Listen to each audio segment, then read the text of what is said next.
After the brutal war between Russia and Ukraine, the world's attention shifts to the Pacific, where a silent confrontation between the US and China is escalating by the second. No gunfire, yet every radar ping carries the risk of war. And this time, it happened at 4:37 a.m.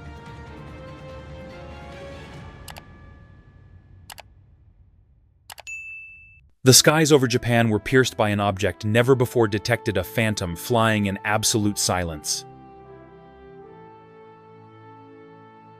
In that moment, a chain of events was set off, leading to the fastest military response ever recorded in the Pacific, and, along with it, a secret no government wants you to know.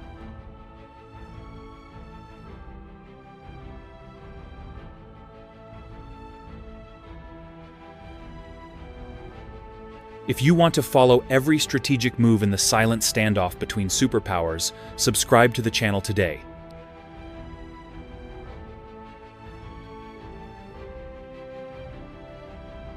Misawa Air Base in northern Japan jolted awake in the dead of night as a piercing alarm shattered the silence.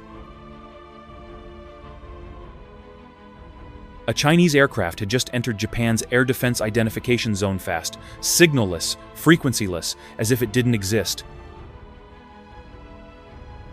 In an instant, the entire defense system shifted into emergency mode.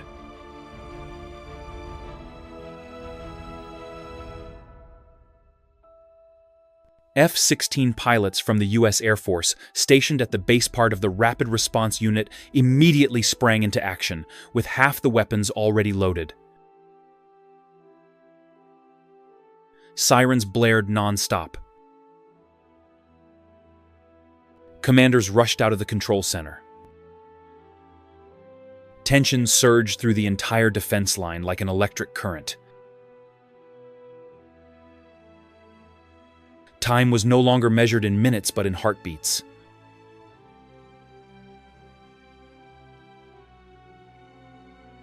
At 30,000 feet, just 12 minutes after takeoff, two F-16s codenamed Viper 21 and Viper 22 pierced through the cloud layers, with radar systems running at full capacity.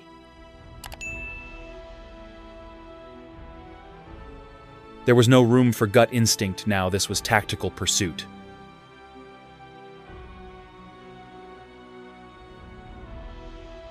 The first return signal lit up on the SABR APG-83 radar screen, a large, slow-moving object flying at 28,000 feet, no IF signal, no radio, no escort. A massive white wall drifting silently through the sky.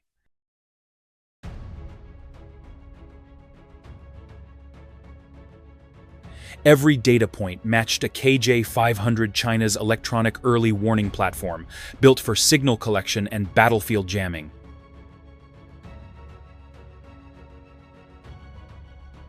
In the cockpit, the pilot gripped the controls tightly, the pressurized airflow and subtle vibrations of the fuselage pulsing through his fingertips.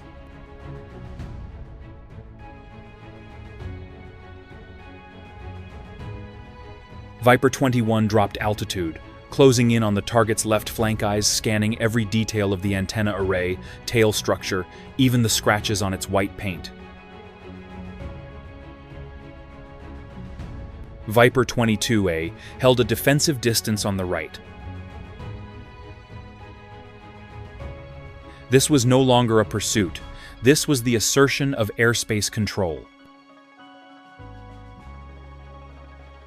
The enemy's silence did only one thing: tighten the blade, pressed against the invisible border.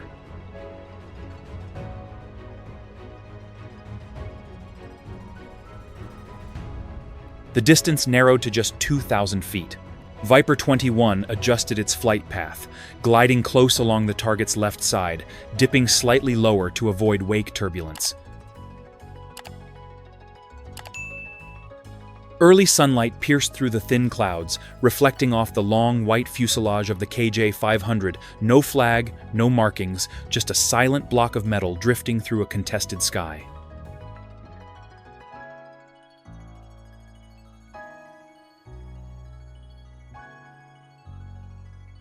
Inside the cockpit, the U.S. pilot lowered his visor, raised his hand, and delivered the NATO standard hand signal, "You are intercepted change. Course follow us." There was no response.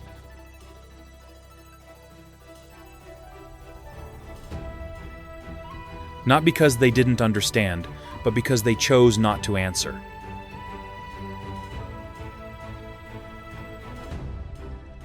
The Chinese aircraft kept cruising steadily, no turn, no acceleration, no descent, just a deliberate, calculated indifference.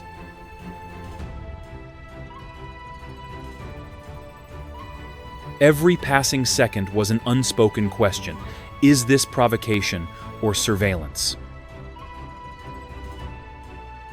The prolonged silence became an invisible pressure, pressing in on the cockpit like the roar of jet engines, screaming inches from the ear.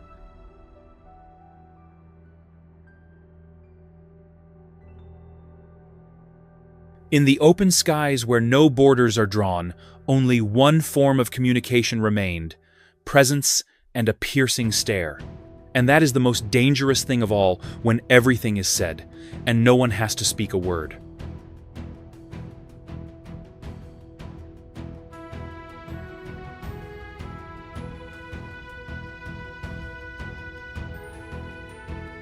Suddenly, the KJ-500 tilted slightly to the right, then abruptly dropped altitude.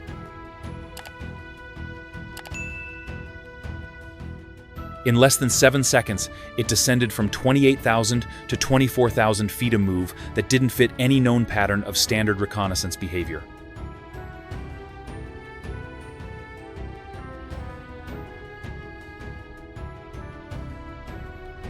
In Viper 21's cockpit, a soft alert flickered on the digital console. RWRR radar warning receiver had just picked up a faint pulsing signal with unstable frequency patterns. Not strong enough to be classified as an attack, but far too deliberate to be random.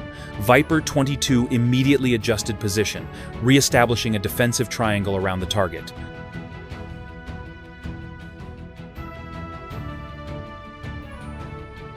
On the ECM panel, a warning light blinked. Possible frequency probing or active wave reflection aimed at mapping the F-16's radar signature. The air grew heavier. The roar of the F-100 engine behind thundered in the pilot's ears, shaking the entire airframe. Beneath the calm layer of clouds, a silent electronic battle was unfolding.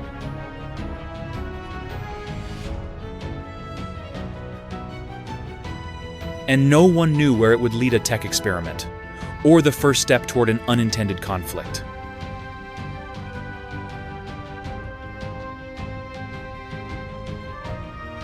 As the KJ-500 began a slow turn toward the southeast, it seemed the mission was over. But the second signal was still there, not approaching, not retreating, just drifting quietly at the edge of radar range, like a third eye watching from the shadows. Viper 21 maintained the escort formation, but in the pilots' minds, a flood of scenarios ran in parallel. Is this a tactical dispersion drill?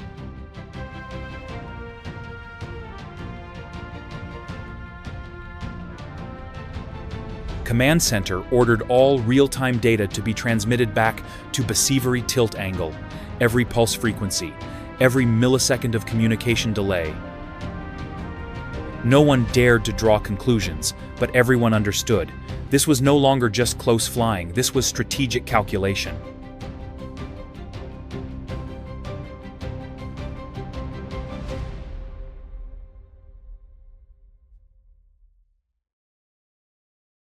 Every engine roar carried more than just thrust, it carried an invisible message. We see you, and we're not backing down.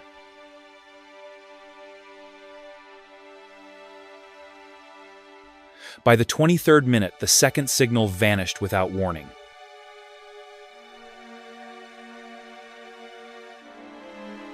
No trace, no confirmation.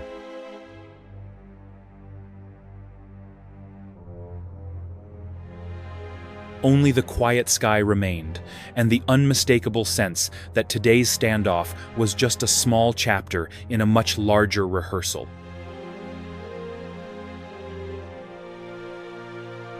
Every time the radar lights up, a new chapter of the unfolding conflict is written. Don't miss it. Hit subscribe to stay one step ahead.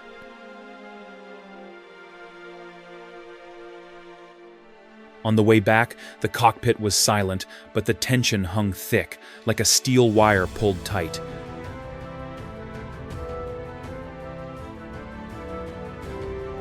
No shots were fired, no airspace was violated, yet every second of that encounter was a strategic test.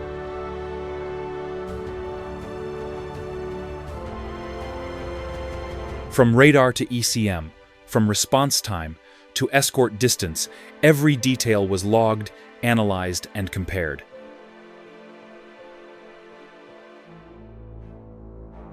What took place wasn't just action, it was a message.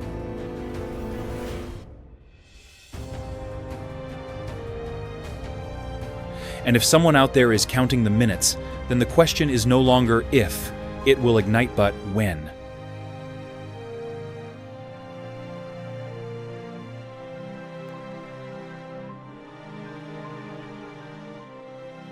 In 2024, Japan conducted 704 emergency scrambles, nearly double the peacetime alert threshold. Of those, 464 were in response to Chinese aircraft. Another third were triggered by Russian activity. No one crossed any official lines, but everyone was skimming the edge, deliberately brushing against radar layers, probing frequency bands.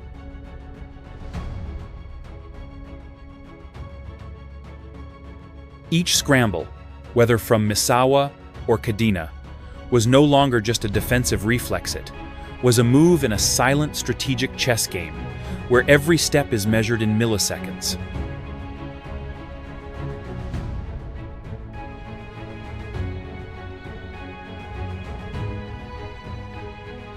Aircraft like the KJ-500 or Y-9 aren't flying out to check the weather. They're here to gather signals, measure reactions, and map the battlefield of tomorrow. And when F-16S or F-15S show up, it's not just a response, it's a reminder. We're still here, watching every move. The real threat isn't in how many times they scramble, it's how normal those scrambles are becoming. Because once the unusual starts to feel routine, the line between warning and open fire begins to blur with every turn of the propellers.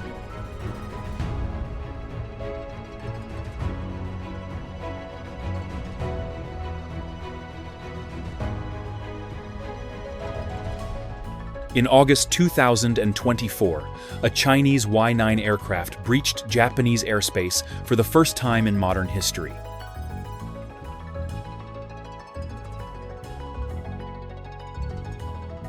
It lasted only 2 minutes, but it was no longer an exercise or a probe, it was a deliberate crossing of the line. 1 month later, it was Russia's turn to violate.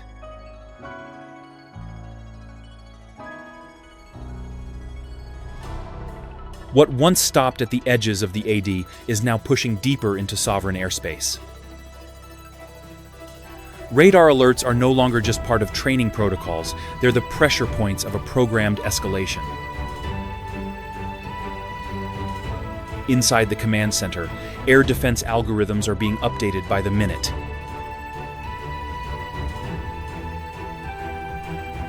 And beneath the wings in flight, every radio wave, every electronic reflection could be the spark.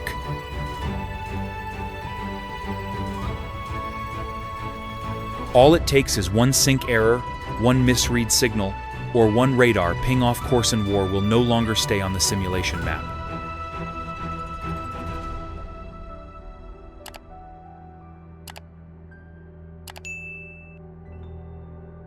This is no longer a game of strategy.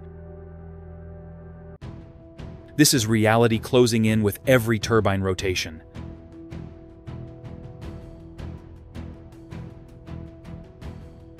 And when fifth-generation jets like the F-35 begin replacing F-16S at Misawa in 2026, the skies will grow even more crowded, and the Pacific may no longer stay quiet for much longer.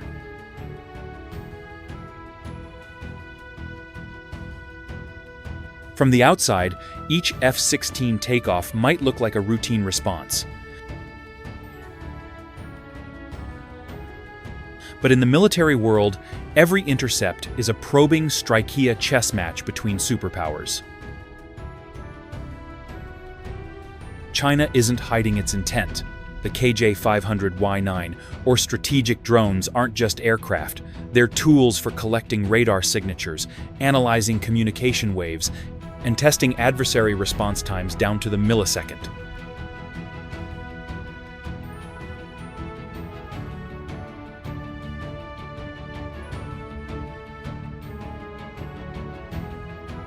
The US isn't standing by either. They respond with presence just with fighter jets, but with submarines, reconnaissance satellites, and joint military drills with Japan, South Korea, and Australia.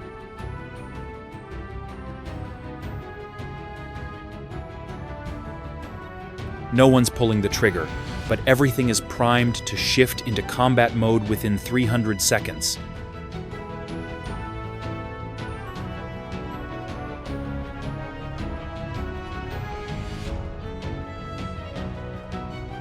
When fighter jets skim the edges of strategic borders, radar echoes roar like thunder beneath the skin. The tension isn't in the action, but in the waiting.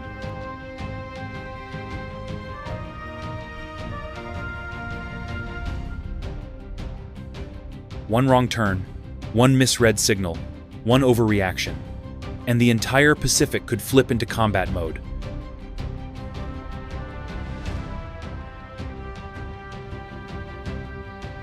In this silent war, the first to slip won't get a chance to correct their next move.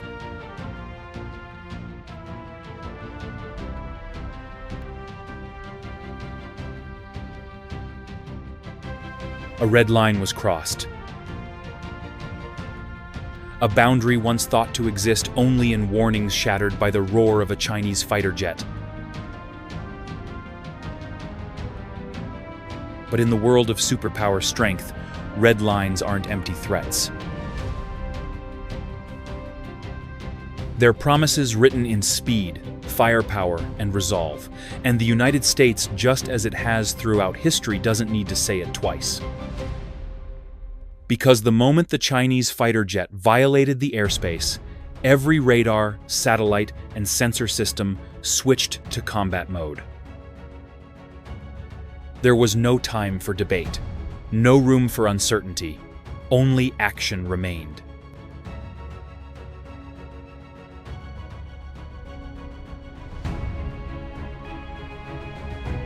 The response came instantly.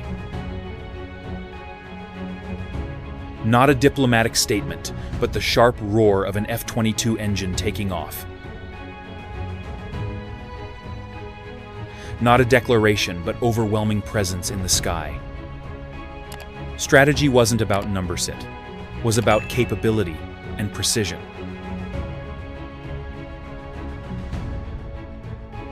American jets don't need to show off.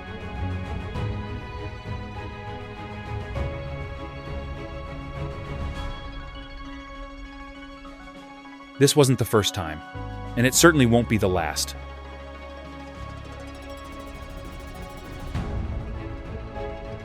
But this time there was a difference. The US response wasn't just military, it was psychological strategy.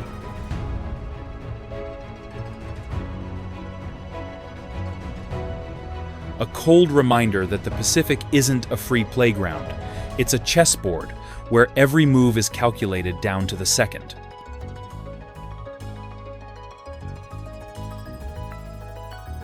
One slip, one wrong turn, and the consequences could be global. No one wants war. But no one is allowed to mistake restraint for weakness. And with every instant response, the United States makes that crystal clear.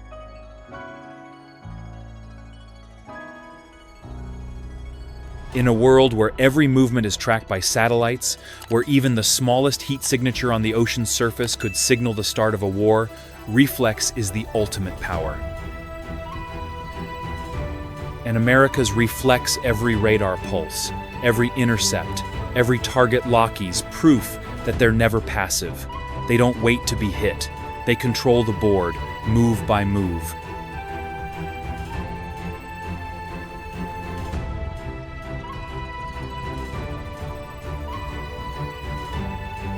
So the question isn't whether the US will respond.